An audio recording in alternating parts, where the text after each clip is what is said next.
Hi everybody, this is Everyday Commentary, and this is a video overview of this knife. This knife is the Case Small Lockback.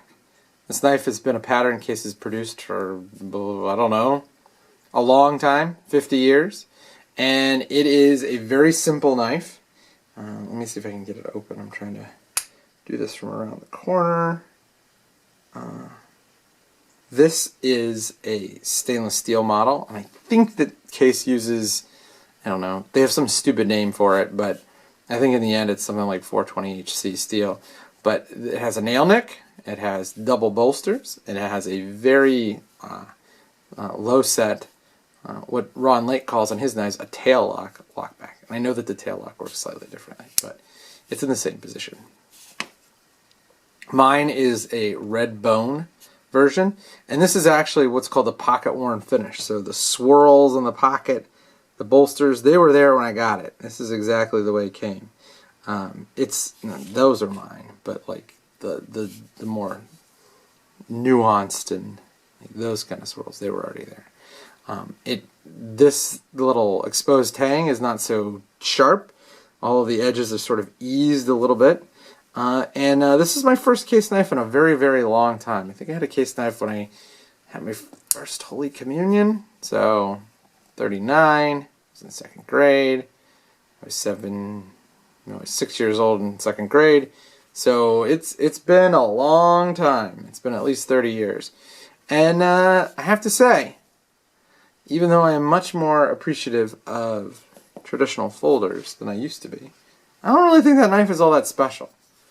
I'm going to compare it to this knife. This knife is the Great Eastern Cutlery Small Jack number 25. And they're very similar size. They have a similar, they're not identical. This is more of a spear point, and this is more of a drop point blade shape. This is significantly less money than this. I think this is probably 40 bucks, and this is something like 50 or 60 bucks. This runs 1095 steel, but the fit and finish on this knife is just substantially better.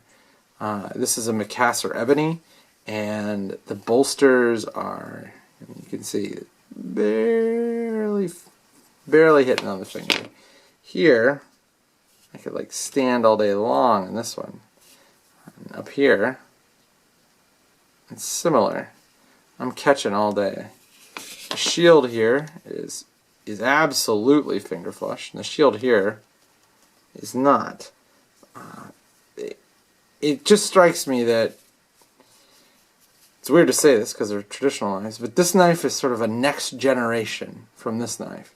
And Case does a really good business. They have a great collectors club. They do a great job of supporting the collectors club. But in many ways, I feel like some of the collectors of Case knives are looking at them like they look at baseball cards. They're like rare things as opposed to tools. And there are like, 1 billion special edition Case knives that are in fact rare. In fact, a Case tested knife from the late 20s, early 30s recently sold at auction for $13,000. This knife's never going to sell for $13,000. So, it's a tool. And as a tool, it's pretty much straight up comparable and openly inferior to this knife. I think this is a great little knife, and this is just meh. And so here are a couple of reasons why. First of all, the steel. I think the steel on this knife is better than the steel on this knife, but they do come with 1095. Crovan, basically 1095. But out of the box, this is not a working edge. Out of the box, this thing is insanely sharp. And I can say out of the box because I used this knife, the scale split, and I sent it back and I fixed it. This thing is crazy sharp. Crazy sharp. It's great. I really, really like it.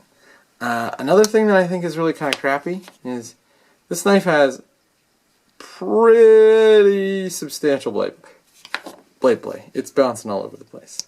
This knife has nothing. Not an ounce. Not a smidge. Nothing. Better blade play. And so when you take into account all of the fit issues with the shields and the bolsters, and the finish issues with how, or the fit issues with the blade and the grind, and the finish issues with the bolster and the shield, I just can't see why you would buy a traditional case knife like this.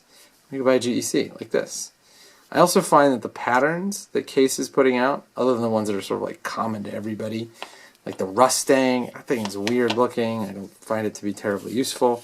But the quirky patterns that GEC puts out are things that I really, really enjoy. I would like to compare like a Tom's Choice to a Bose case. I think there I might find some much stiffer competition. But if I'm looking for a traditional knife, I'd always pick a GEC over a Case. And if you're a traditional knife guy and you're like having conniptions, just know that I don't care if it's collectible. I just don't care. And I don't care if it has like that warm old-timey feeling. I like that warm old-timey feeling, but I would much prefer to have a good knife. And that, my friends, is the GEC.